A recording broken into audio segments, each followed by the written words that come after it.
Sveiki, mėly žiūrovai, prieš jūsų akis yra dar vienas labai dailiai atrodantis aparatas ant mano stalo yra kompanijos Air Yoshida lempinis pradinis stiprintuvas modelis, kurio yra 834 su indeksu L, kurio apžvalgą netrukus ketinu padaryti ir supažindinti jūs su šio stiprintuvo valdymo organais.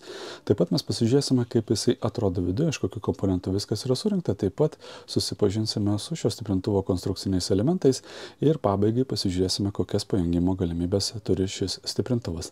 Na, o apžvalgą pradėsiu kaip neįprasta nuo priekį esančių valdymo organų ir bendros informacijos apie šio stiprintuvo gamintoją ir žmogų, kuris jį suprojektavo. Kompanija Air Yoshida buvo įkurta Timo de Parevicini, žmogus, kuris turi labai turtingą savo karjeros istoriją kaip elektronikos inžinierius ir taip pat audiotechnikos, o tiksliau stiprintuvų dizaineris. Ir būtent abreviatūra AR išsišifruoja kaip Esoteric Audio Research. Gana įdomi yra istorija pačio įkūrėjo šitos Timo de Parevicini.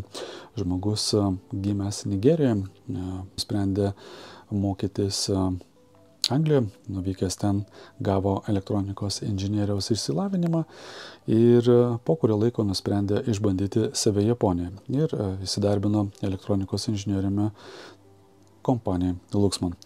Kartu su kitais inžinieriais jisai dalyvavo projektuose, kuriuose buvo pristatyti Luxman C1000, pradinis stiprintuvas, taip pat galios stiprintuvas M4000 ir M6000 ir žinoma buvo pristatytas kartu su Timo de Parevicini sukurtas MQ300, 3600 galios stiprintuvas, būtent lempinis.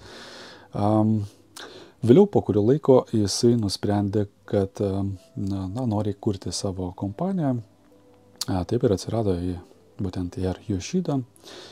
Ir mes matome prieš savo akis vieną iš šios kompanijos kūrinių, tai būtent Air 834L, kurį mes apžiūrėsime dabar iš visų pusių ir žinoma pradėsime būtent nuo priekinės dalies apžvalgos. Tai mes matome čia 4 rankinėlės.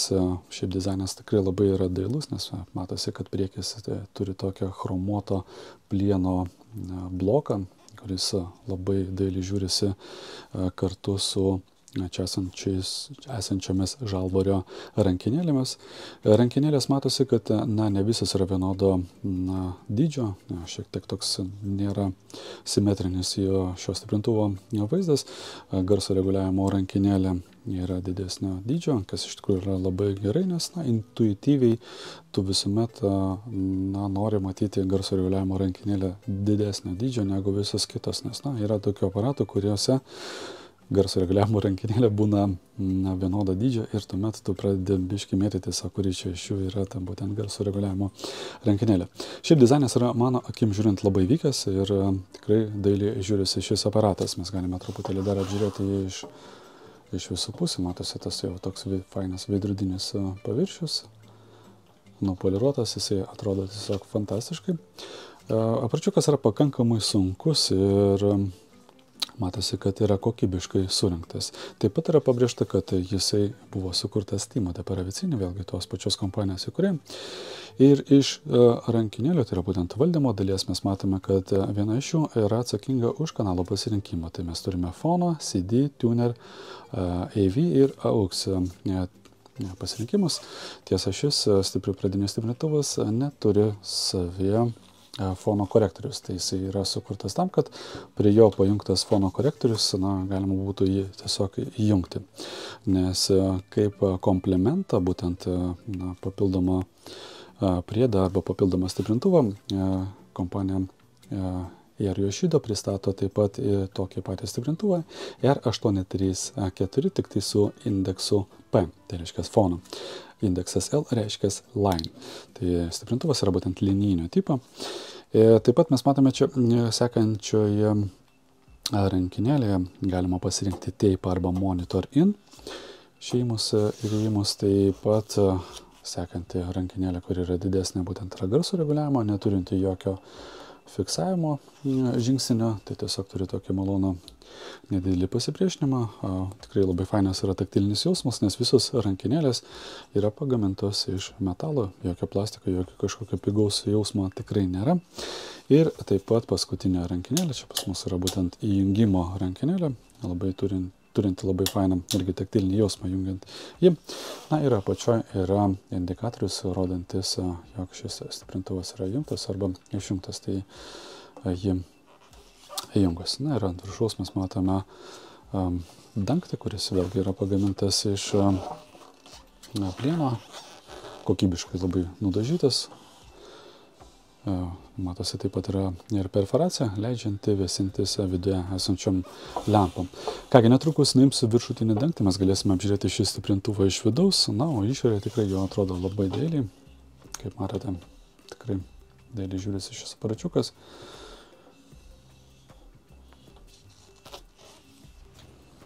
Nuėmus viršutinį dangtį nuo Yoshida 834L pradinio stiprintuvo mums pasitinka štai toks vaizdas, na ir matosi, kad šis stiprintuvas atliktas gana minimalistiniu dizainu. Vėlgi tam, kad būtų išlaikytas kuo trumpiausias signalo kelias ir toks buvo siekis būtent pačio gamintojo. Mes matom pakankamai nemažai čia laisvos yra vietos. Detalės, kodėl taip buvo pasirinkta, netrukus jums parodysiu ir papasakosiu.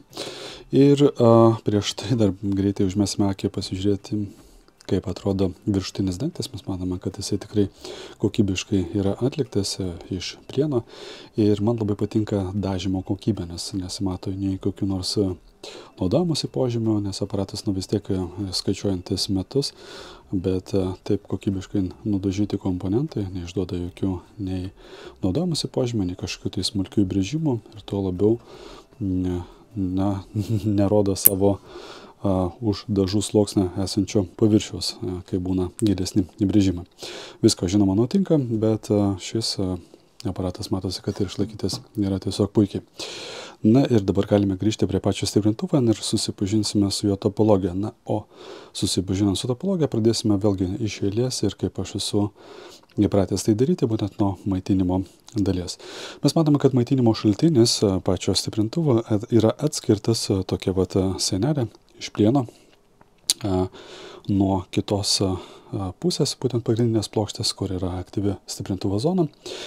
Ir mes matome, kad šis stiprintuvas yra maitinamas toroidinio tipo transformatorium, į kurį ateina tinklo maitinimas. Taip pat jis jungiamas su tokiu jungikliu. Tinklo maitinimas patenka į pirminės apvijas, o šis stiprintuvas turi toroidinį transformatorių, numatyta būtent multi-voltage režimui, tai reiškia, kad jisai gali būti naudojamas prie skirtingų įtampų ir jisai prieš tai buvo nustatytas būtent 100 voltų veikimo, nes aparatas yra atkeliavęs iš Japonijos.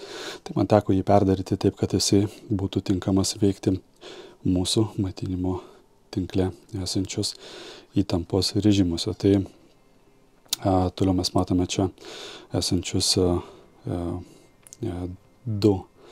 dvi poras terminalų, į kurios jau ateina antrinės apvijos įtampos. Tai vienoje pusėje yra aukštos įtampos išėjimas, kitoje pusėje yra žemos įtampos išėjimas, kur taip pat yra paskirstoma visom čia esančiom lempom pakaitinimai. Taip pat yra indikaciniai lempų, tai matosi dar su papildomais rezistoriais ateinanti įtampa. Na ir kita dalis matosi, kad yra aukštos įtampos, kuri yra išlyginama tik tai dviems čia esančiais diodais ir vėliau yra ištiesinama, tai yra išlyginama srovė čia naudojamais elektrolitiniais kondensatoriais, kadangi didelės apkrovos čia nėra, tai ir nėra labai didelių gabaritų elektrolitinių kondensatorių ir didelės labai talpos čia matosi, kad neprireikia. Ir taip pat mes matome, kad yra dar viena pora, irgi elektrolitinių kondensatorių, kurie jau išlygina srovę, kurie praeina pro tą full bridge rectifier, taip vadinama, arba diodinį tiltelį. Ir po to yra paduodama į lempų pakaitinimą. Tai šioje pusėje pas mus kaip ir viskas yra aišku ir suprantama, labai minimalistiškai surinktas maitinimo šaltinis, tik tai patys būtiniausi komponentai čia yra naudojami. Ir jau maitinimas patekęs į kitą dalį. Čia pas mus jau yra stiprintuvo dalis, mes ją netrukus apžiūrėsime būtent iš principo pačio signalo įėjimo. O signalo įėjimas yra surinktas ant kito modulio, tai mes matome dar vieną plokštę, prie kurios yra prilituoti įėjimo išėjimo RCA tipo terminalai. Ir čia mes matome yra jungikliai, leidžiantis sujungti skirtingus įėjimus. Tai pas mus yra fono, CD, tuner, AV ir AUX įėjimai, kurie gali būti pasirinkti atitinkamai. Vėlgi viskas fainai padaryta taip, jog signalo kelias būtų kuo trumpiausias, tai visi čia esantis jungikliai yra arčiausiai įėjimo išėjimo terminalų.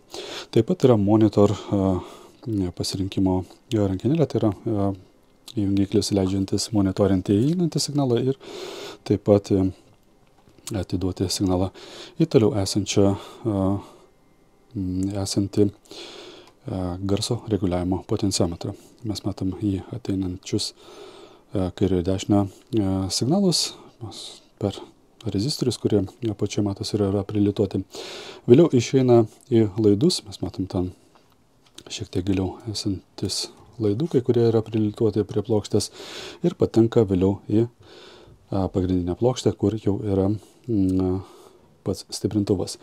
Tiesa, kalbant apie šią pagrindinę plokštę, kuri yra apačioje, absoliučiai lygiai tokia pati yra naudojama fono korektoriui. Bet kažkodėl tai gamintojas nusprendė panaudoti šią plokštę dviejose atskiruose aparatuose, nes realiai galima būtų padaryti stiprintuvą, kuris turėtų ir fono įėjimą, ir taip pat linijinį. Bet vėlgi čia matyt buvo nuspręsta, kad būtų daug pelningiau pasiūlyti du atskirus komponentus, tai yra fono korektorių ir linijinį stiprintuvą poroje, negu pasiūlyti viską viename. Nes realiai plokštės matosi, kad yra naudojamas absoliučiai tokios pačios ir ten, nes čia yra numatytas net laisvos vietos, mes matome čia MC galvučių transformatoriams yra numatytas vietos, taip pat matosi, kad kai kuriuose vietose, kur turėtų būti rėjo korekcijos atliktas komponentų rinkinys, yra tiesiog trumpikliai yra sudėti, nes jiems tiesiog yra palikta laisva vieta. Visą tai galima būtų padaryti, jeigu nebūtų gamintojo gudumas. Čia toks yra momentas, kuomet gamintojas tiesiog nusprendžia daugiau iš naudotojo pasiimti pinigų. Ir ką mes matome toliau? Tai mes matome toliau ateinantį signalą, kuris patenka į vieną iš čia esančių lempų. Tai pas mus čia yra naudojama ECC82 lemputė, tai yra dvigubas triodas, matosi, kad turi taip pat ir firminį markiravimą. Gali būti analogas naudojamas 12AU7. Man labai šiaip patinka šitos lempos, jos gal neturi tokio didelio geino, tai yra stiprinimo kaip ECC83 arba 12AX7, tačiau jos turi mažiau iškraipimų ir man tiesiog maloniau skambančios yra lempos.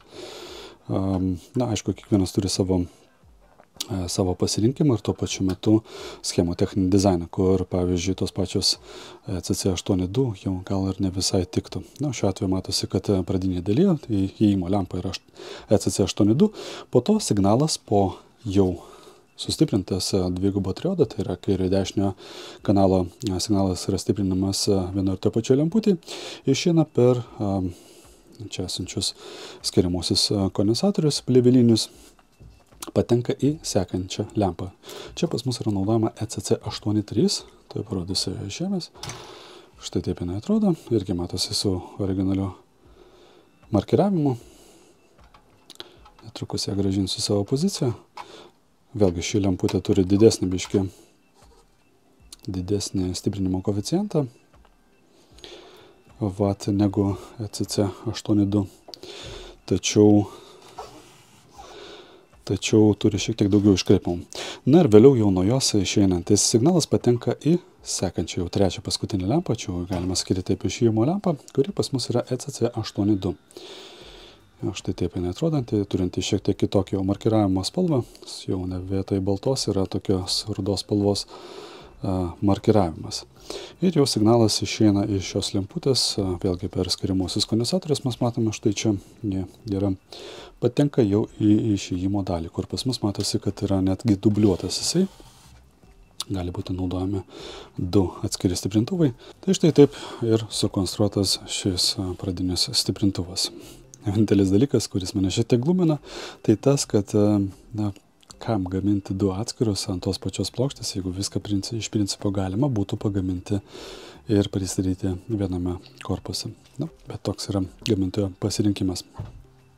Galinė dalis Air Yoshido 834L atrodo štai taip, ir mes matome, kad visi čia naudojami terminalai yra geros kokybės, visi yra paauksuoti, iš kurių 5 poros yra įėjimo terminalų dalis, AUX, AV, tuneris, CD ir foną. Taip pat išėjimo dalis yra tape monitor ir tape out. Ir pagrindinės, būtent pradinio stiprintuvo išėjimo terminalų poros, leidžiančios pajungti vienu metu prie 2 skirtingų galios stiprintuvų šį pradinį stiprintuvą. Tai yra išėjimas 1 ir 2. Šalia jo esantis pažeminimo terminalas, kuris leidžia pajungti arba laidą arba laupetelę, arba taip pat naudoti banan tipo kištuką. Virš jo esanti saugiklio dėžutė ir taip pat standartinis matinio lizdas. Tai taip atrodo šis stiprintuvas žiūrint jį iš galo. Ir tokias pajungimo galimybės turi jisai.